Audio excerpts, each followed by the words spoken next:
This is the day that we have got to get it right if we're going to save our country. Now, a lot of people are talking about it. Raj Doraisamy is doing something about it, and it's my pleasure to welcome him to The Truth. Hi, Raj, and welcome. Thank you, John. I appreciate you having me. I really am looking forward to speaking with you, your team, and your viewers. So I think that we know intellectually and from data and intuitively that evangelicals, if they vote, are likely to vote for Donald Trump. You have discovered a opportunity which had escaped me. I was not aware. I would have thought evangelicals would have turned out en masse at the polls, but you tell a little different story. Yeah, it is surprising. I also was shocked as well. And so the information we have as of 2019, and I'll update it here for 2024, but as of 2019, 40 million Christians historically had not voted. Of that number, it's a huge number, huge number. Of that, 15 million Christians were not even registered to vote. Now, going to your question, you specifically asked about the evangelical Christians. As of 2019, 25 million evangelicals were not voting. And so, in this conversation today, we'll go into why and more importantly, how to pivot that. But this is a shocking number. Now, if we look at the fact that the 2020 election had a spike in election participation for a lot of reasons, we feel that that number may have gone down and more Christians decided to vote. But then a few weeks ago, the president made some statements regarding abortion, and a number of Christians have become upset about those statements. And now the number is shifting again, where those Christians that are upset based on their own convictions are saying they're not going to vote. So we find ourselves in a predicament, John, especially when we look at how many people decided the 2016 presidential election and the 2020 presidential election. I think your viewers are going to be shocked when we go into that part of the conversation. Well, I totally understand where anyone is coming from that doesn't like abortions. It is something that I have never felt comfortable with.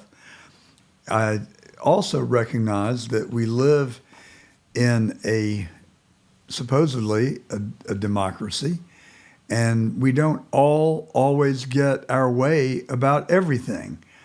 It's not rainbows and butterflies. It's compromise that moves us along, as the song lyric goes.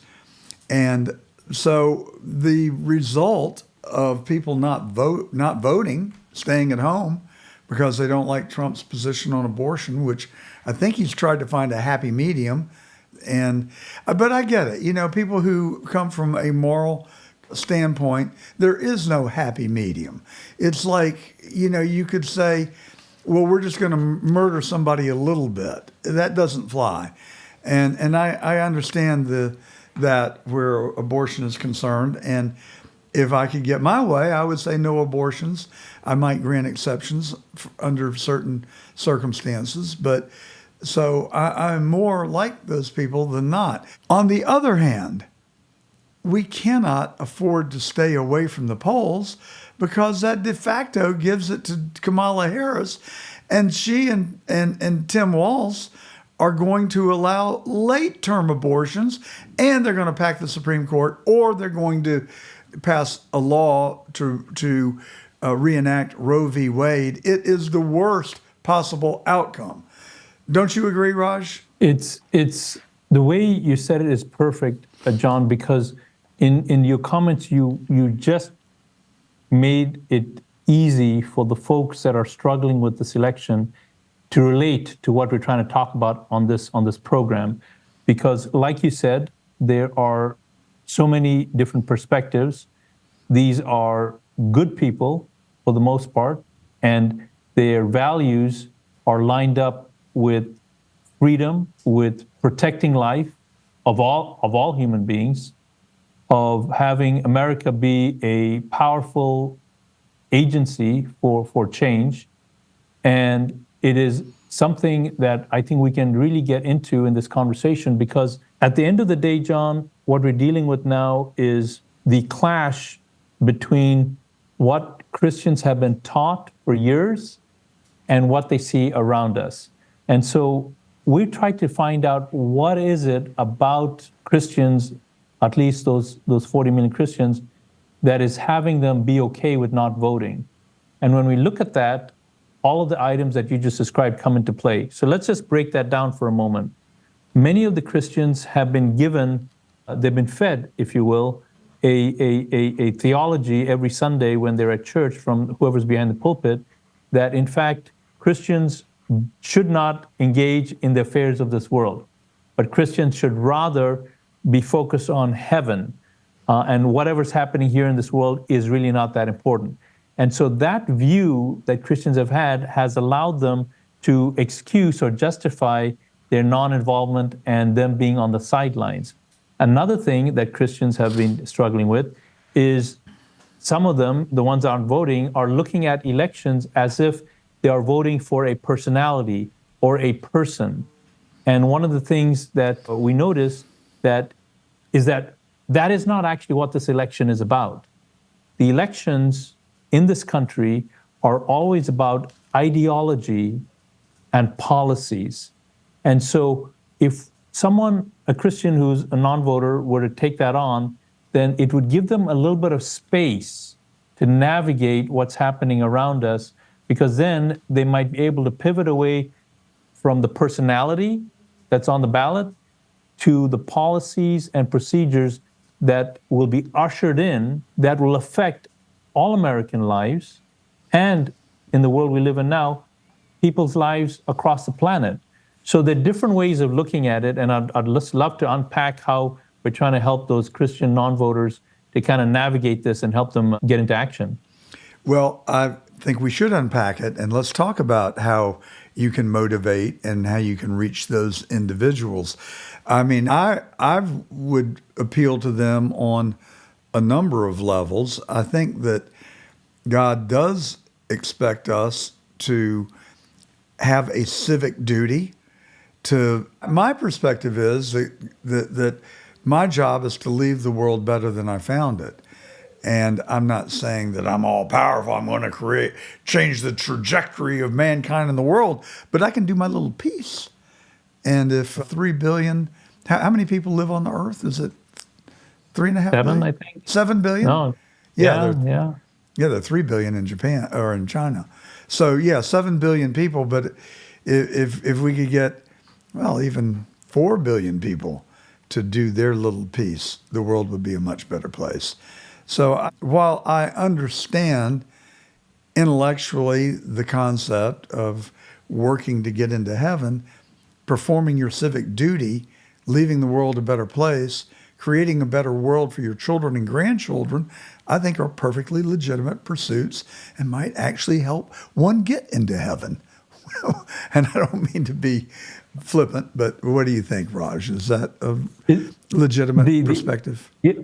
The answers to this dilemma are actually in the Bible, to your point. And they actually are quite plain and quite clear, because Jesus himself actually addressed these principles and these issues. So let's unpack that for a little bit here.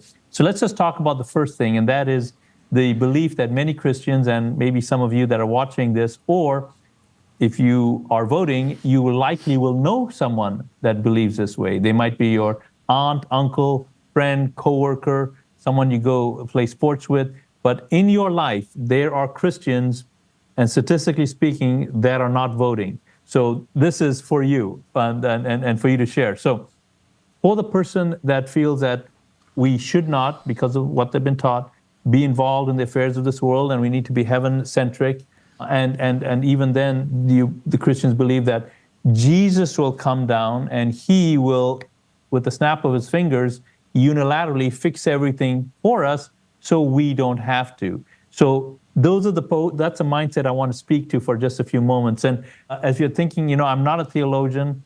I did grow up on the mission field. I grew up in Africa. I was born in Africa. I grew up there. My dad was a missionary. So I literally have grown up in the Christian organizations, both organized religion, Christian religion, within churches of all denominations. So That's a perspective I'm coming at you from. So with that in mind, if you would humor me and just listen, consider what I'm about to share with Absolutely. you, and consider sharing this with your friends as well. So in the Bible, there is this beautiful story that Jesus gives, and it's called the story of the talents.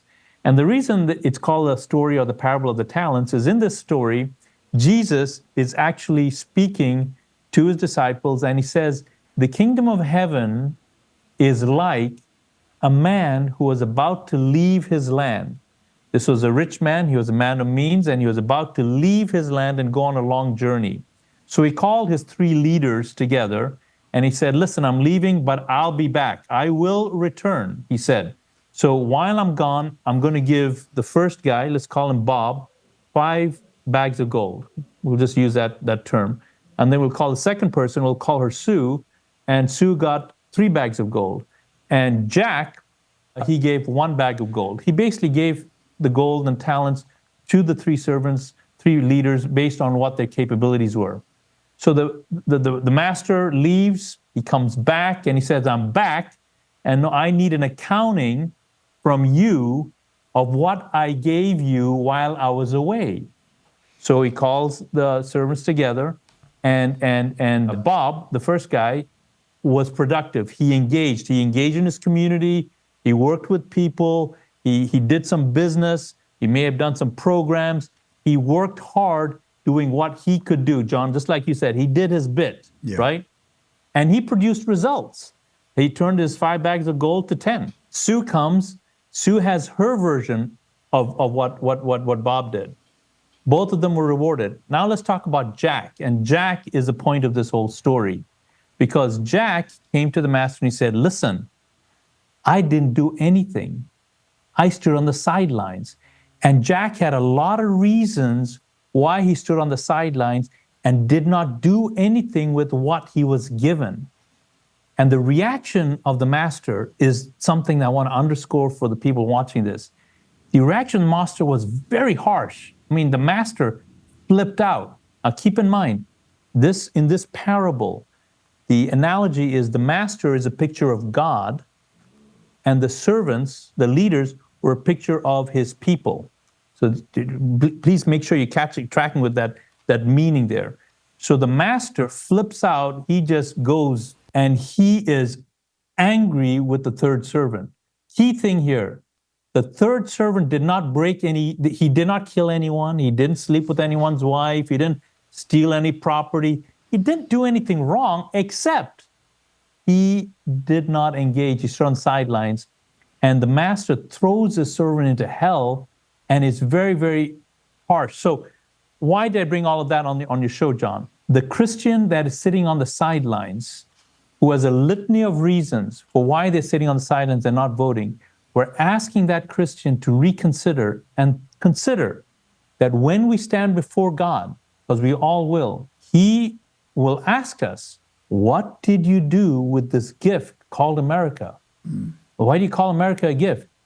Well, John, you were born here. I was born in another country, but I'm here now. And I will tell you that this republic is a gift. The people in Venezuela do not have what we have here. The people in Russia do not. The people in Ukraine do not. The people in the Middle East do not. The people in Zimbabwe do not. The fact that we are born here with the freedoms that we have is a precious gift. So I am driven, John, to be honest with you, with this idea that we as Christians have got to engage and be stewards of this gift that we've been given, because the Master God is going to call us to account and say, what did you do? And I don't want to be that guy who stood on the sidelines, because according to that story, things went very, well, I'll just say it. He was cast into hell for sitting on the sidelines. So we're calling on people to practice what Jesus said, because in addition to this parable, he also said, I want all of you individually, he was talking to us directly, I want you to be the light of the world. I want you to be the salt of the earth. He did not say, I want your pastor to be the light of the world. I want your pastor to be the light, salt of the earth. He said that to us individually. And light is simply making things known when you're in a dark place. That's what light is. So when you see all of the things around us, all of this darkness, this legalization of being able to perform gender-altering permanent surgery on minors without parental consent, that's happening. When you have fentanyl coming across the border and becoming a scourge on our young people in neighborhoods of every color and neighborhoods of every socioeconomic standing, this is darkness. When you have the assassination, 2 assassination attempts on a political figure in America, with now a bomb threat we got discovered today, this is darkness. So Christians, how do you spread the light in this darkness? You speak, you spread awareness, and you express your voice through your vote. And that is how I feel that Jesus' expectation is on us, John, because we want to be very considerate of what he is expecting, not from what the pastor told us, not what from some movie told us, but what from the Bible tells us. And I think it's quite clear, John. The way you said that, Raj, is so powerful and so right on. And I just am speechless, really, about what a wonderful way that you presented that. And I think that, just getting right down to the crux of the matter, it is my belief that if all of us do not go to the polls on November the 5th, if our vote is not registered and cast by then, we very much run the risk of losing this country. And then what we will get are late-term abortions. We will get open borders. We will get a policy that decriminalizes crime and defunds the police. We will have gender alteration by teenagers without any parental, not consent, but even knowledge. And then, as you say, just the ruthless grabbing of power, stooping to no known lows, including assassinations. I think it's a dire day. And so the message is compelling. How are you going to get that message out? And clearly you're one person. I'm sure you've got people in your organization. I know you've got the Rally for Our Lives coming up. Tell us about that and any other strategies that you have to get the word to these 40 million Christians and get them motivated to participate. Yeah. So one of the things that we want to impress upon people is that Christians must be clear on how valuable and how important their role is in these dark times. This is really the time for the bride of Christ, the church, to excel, to provide leadership, to be the example. And all of that only happens when we do, and we're a doer, not just a hearer of what we're hearing. So we have the Rally for Our Lives event coming up on October 11th, as you mentioned, John. Thank you for mentioning that. The website where you can get the information there is honorhiscross.org, honorhiscross.org. Now, how does this actually mechanically happen? Specifically, how does this all transpire?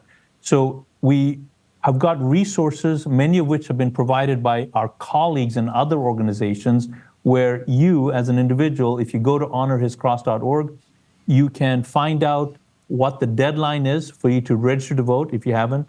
You can actually register to vote. You can find out who's on your ballot, what's on your ballot. You can find out where and when to vote. So we have that aspect. The other thing is, with regard to this event, and you mentioned, how do you scale this, right? How do you scale this? And so our intention is, we have this event that's taking place on October 11, 2024. It's a Friday, 6 p.m. Eastern here in Venice, Florida. The address is right on our website. You can get it from there at honorhiscross.org. But what we will do is we're going to simulcast that event, not live stream it, but simulcast that event to specific locations throughout the nation. So in this country, thanks to the work of Captain Seth Keshel, an intelligence officer, retired, he has identified 30 counties in the country that are likely to decide the outcome of this event, this coming up election. And so it's our intention to simulcast the event on October 11th from Venice, Florida, to as many of those locations as possible. Now, if you're watching this and you're interested, if you're watching this, likely you're a voter, because John's show is a powerful show. You can't be watching this and not voting. So likely you're a voter, but you probably know folks who are not voting. This is why we're presenting this material to you. In addition to that, if you are interested in helping us get this out to these 30 counties by hosting it, by coordinating with people that are in those locations, we're making it very easy for you to get in touch with us. All you do is text the word DEFEND to 91776. Text the word DEFEND to 91776. You can go right to your phone. It's just like a text message. You just send it to 91776 and you put the word DEFEND, and that'll put you in touch with us, and you can be part of our team of volunteers, help scale this out to those 30 counties. You can also be part of the folks who spread this information from this website to your friends and neighbors. My friends, I so need to convey this to you. The thing that the Bible is always emphasizing is that the Bible is always encouraging us, wanting us, admonishing us even, to be a doer of what we hear and not a hearer only. And this is where we need the men and the boys to separate, right? Because anyone can post stuff on social media, anyone can, but when it comes to actually doing things in the real world that make a difference, being like the Good Samaritan who just didn't observe the fallen colleague, but went out of his way, became uncomfortable, went out of his way, spent money, spent time to care for the person that was injured in the Bible, that is where we need to come to. And if we do that, you heard John say it, and he's 100% right. If a few of those 40 million Christians engage, my friends, the victory is ours. Not only in these election processes, but any aspect of our culture that is falling astray, it is simply a matter of the believers having their voice heard, because there's so many of us and you are all deeply connected to Christ. The power of what those folks can bring literally would be an expression of what Jesus said when he said, pray like this: thy kingdom come, thy will be done on this earth, even as it is in heaven. How will that happen? Look at the person in the mirror, and that's the answer to the question of how that'll come about, John. Raj, it seems like in my little pea brain that if we wanted to get the message to these 40 million Christians, that the best, most efficient way of doing that would be through the pastors. Or do you have an outreach to ministers, and are they receptive? Will they stand in the pulpit and talk about politics in our country and morality and the fact that we need to elect people who will return us to a based on a moral compass? Yes, it's so great that you brought that up, John. You're such a great host here. So, you can come back. Thank you. Okay, please. I would love to. I'd love to come. I'm just so enjoying this whole conversation and your whole style and your vibe. It's so refreshing. So thank you for that.